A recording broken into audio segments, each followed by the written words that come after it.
একটা ছেলে আর একটা মেয়ের ভালোবাসার মধ্যে পার্থক্য কি জানেন? একটা মেয়ে একটা ছেলেকে পাগলের মতো ততক্ষণ পর্যন্ত ভালোবাসে যতক্ষণ পর্যন্ত না সেই মেয়েটা ওই ছেলেটার থেকে ভালো কাউকে পায়। আর একটা ছেলে যখন একটা মেয়েকে ভালোবাসে, তাকে যদি পৃথিবীর সব থেকে সুন্দর মেয়েটাকেও এনে দেওয়া হয়, তবু ওই ছেলেটা তার সেই ভালোবাসার মানুষটাকেই চয়েস করবে। এটাই হচ্ছে একটা ছেলে আর একটা মেয়ের ভালোবাসার মধ্যে পার্থক্য।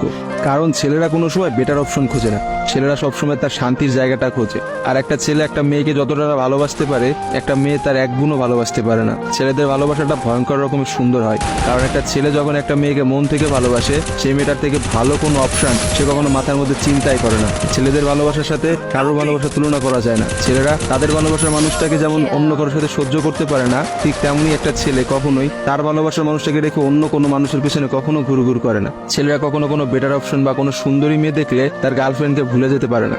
একটা ছেলের ভালোবাসা আপনি কখনোই একটা মেয়ের ভালোবাসার সাথে তুলনা করতে পারবেন না, কারণ মেয়েদের ভালোবাসাটা তো তুচ্ছ।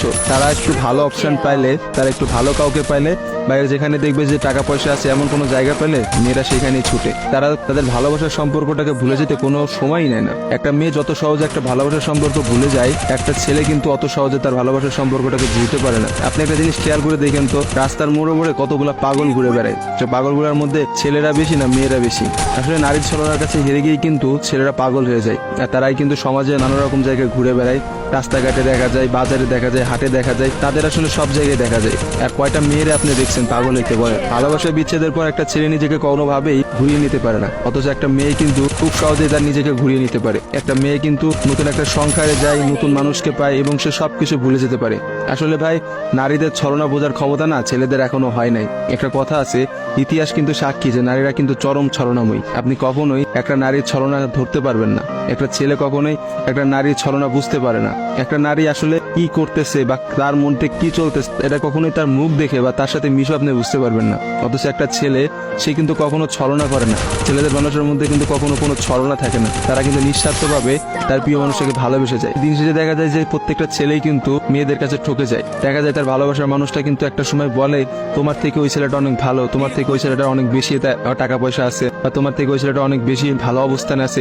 এইসব কথা বলে কিন্তু একটা মেয়ে খুব সহজে একটা সম্পর্ক নষ্ট করে দেয়। কিন্তু আপনি কি দেখাইতে পারবেন যে কোনো ছেলে কোনো মেয়েকে বলছে যে তোমার থেকে ওই মেয়েটা অনেক ভালো, বা ওই মেয়েটা তোমার থেকে অনেক ভালো অবস্থানে আছে, আজকে আমি তোমাকে ছেড়ে দিচ্ছি ওর কারণে? কখনোই দেখতে পাবেন না।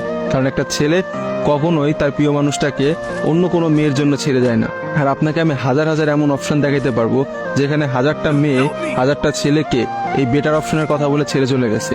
মেয়েরা ভাই বড়ই স্বার্থপর হয়, ওরা যেখানে একটু স্বার্থ খুঁজে পায় সেখানেই চলে যায়। কিন্তু আমি দিন শেষে একটা কথা বলতে চাই, কোনো মানুষকে ঠকিয়ে কেউ কোনোদিনও সুখী হতে পারে না। কারণ যারা ঠকায় তাদের বিচার কিন্তু আল্লাহ ঠিকই করবে। আজকে না হোক কালকে, কালকে না হোক কিছুদিন পরে বিচার আপনাকে পেতেই হবে। কারণ কাউকে ঠকায় কেউ কখনোই জিততে পারে না। আপনি অবশ্যই একদিন ঠকবেন, এবং আপনি একটা মানুষকে ঠিক যতটা কষ্ট দিচ্ছেন না, তার থেকে বেশি কষ্ট পাবেন। আর ছেলেদের কাছে একটাই কথা বলবো, এসব ভালোবাসা প্রেম প্রীতি বাদ দিয়ে নিজের ক্যারিয়ার দিকে ফোকাস করেন। নিজের ক্যারিয়ার বানান, একটা ভালো কিছু একটা অবস্থানে যান, দেখবেন মেয়েদের অভাব হবে না ভাই, লাইফে অনেক মেয়ে পাবেন। এজন্য নিজের ক্যারিয়ারের দিকে ফোকাস দেন, নিজের লাইফটাকে সেট করেন। আজকে ভিডিওটা এই পর্যন্তই। ভিডিওটা ভালো লাগে